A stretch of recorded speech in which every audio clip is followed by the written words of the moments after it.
Is your Great Dane displaying reactive or aggressive behaviours that are causing you significant concern? Well, don't worry, because that is exactly what I'm going to help you with in today's video.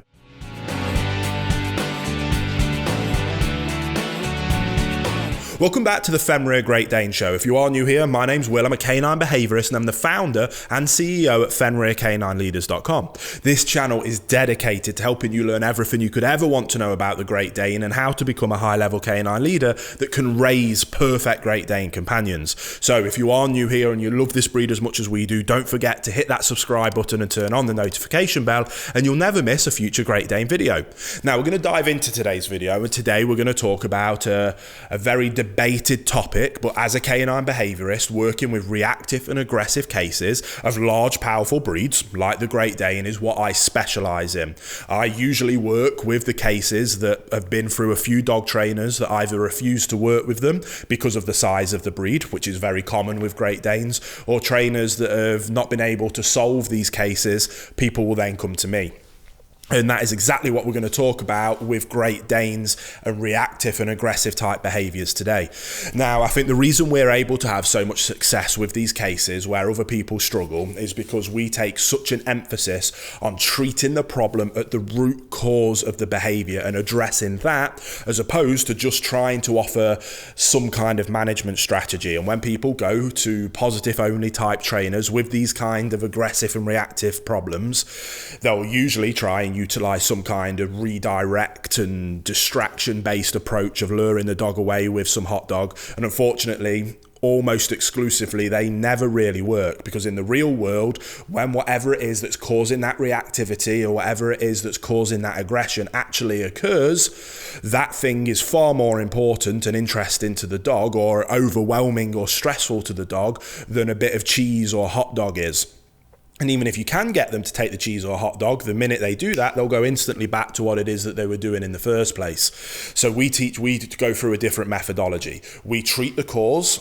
We treat the problem at the root cause, and we also offer effective management strategies to regain control instantly. Now, we'll start off with what we do to treat the root cause of the problem. And with the vast majority of aggressive or reactive cases, the root cause of the problem is anxiety and fear. That anxiety and fear stems from a dog that doesn't have a calm, consistent leader in its life that it feels it can look up to for guidance and direction in all scenarios and all situations. When that happens, a dog will then feel the need to start making decisions for themselves. And in our society and culture that is completely foreign to the dog, they will often make the wrong decision, which is in the form of reactive and aggressive type behaviors. So what we need to do is restructure that relationship. And for a long time, when I was working with my clients one-to-one, we would go through my boot camp protocol. Now, since moving on to YouTube and the growth of our other main channels, we have turned that into an online procedure so more people can follow along at home. And there will be a link down in the description box below to that if you are interested. But that boot camp process is a 1-month process that's most importantly designed on educating you on how to be a high-level canine leader, because that is first and foremost the most important thing. Once we help educate you on the theories and principles that's required to be a high-level canine leader, we then start going through a process that allows you to restructure that relationship with your dog so that it sees you and looks up to you for guidance and direction. And we then also have lots of opportunities to work on communication with your dog in the forms of obedience work. Now, when it comes to reactivity and aggression type cases, the most important thing that we can work on in terms of the obedience throughout that month is a nice heel walk, where we have a dog that will walk nicely to our side with a loose lead. And we'll explain why that's so important when we get to the management strategy of this process. But that is the essence of what we try to achieve. That is the essence of what's important in actually fixing reactivity and aggression, is getting down to the root cause of the problem, becoming a high-level canine leader, restructuring that relationship and putting rules, boundaries and expectations in place for our dog. Because what that does is that allows them to move out of the driver's seat and go, oh, thank God for that. Finally, somebody that can come in and take control. What do you need me to do, boss? Yes, boss. That's fine, boss. Thank you, boss. That's relationships that the dogs love. That's what makes a dog happy. Not having free rein and having to make decisions for themselves. Dogs need leadership, guidance and direction. And that's what you're going to become. And that's what you're going to offer for your dog, which then spills out into all other areas of difficulties in terms of behavior. That is the most important thing we do here at Fenrir, is helping people people to achieve that. Now, oftentimes that in itself can cure a large, vast majority of problems. But in terms of aggression and reactivity on a lead, we then utilize a management strategy that we call correct, redirect, reinforce. Now, the second I mention the correct word, a lot of people panic. It's a hotly debated topic in the dog world, especially amongst fans of the positive only approach. I've noticed a huge trend recently in people swinging back to a more balanced approach. Positive reinforcement is fantastic. I love positive reinforcement. It is amazing at being able to help our dogs understand what it is that we do want from them. However, it is not very good at all at being able to tell our dogs what we don't want from them, which is why positive reinforcement and positive only approaches are very poor and have a very, very, very low success rate in any kind of behavior modification program. High success in training and teaching new things, but very poor at being able to correct bad behaviors.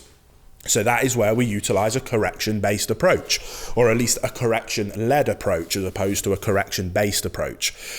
That allows us to communicate with our dogs, not just what we do want, but also what we don't want. So we've got them walking nicely on our left-hand side, loose lead. What we don't want is a dog that is pulling, because then we get into a tug-of-war game, and that's absolutely useless for us. When we've got a nice loose lead, we're able to regain some control. And with a breed like a Great Dane, that control is absolutely imperative to being able to not only save that dog's life, because we don't want to see them end up in shelters or put down, but save the lives of other dogs if they ever did get away and ever did get into a fight. A Great Dane's most likely going to win, and we don't ever want to see your Great Dane harming or killing another animal, or God forbid another person.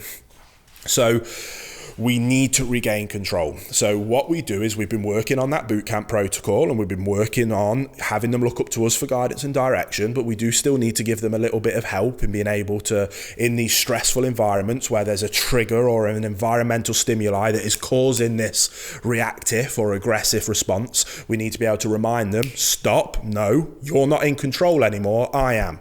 You need to look back to me for guidance and direction, and I'm about to tell you what it is that I do want you to do.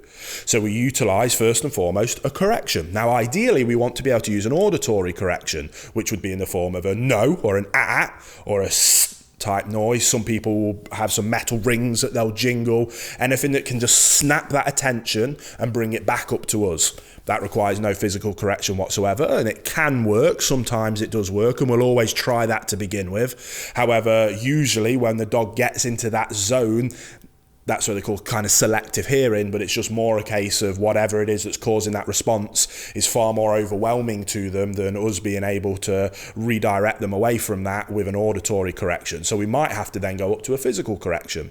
Now again, we want to use as little physical correction as possible, and we want to use it for as small a time as possible so that we can get back into reinforcing and praising the desired behavior. But right now, we have a significantly negative behavior that is potentially deadly to themselves or other dogs if we don't regain control. So in that circumstance, yes, absolutely, I feel comfortable in utilizing physical corrections, and absolutely feel comfortable in being able to suggest to other people that it's an excellent choice to be able to save that dog's life and potentially the lives of others. So we will utilize a collar correction, whether that's through a slip lead, a choke chain, a prong collar, or an e-collar. We will let them know, stop what you're doing right now.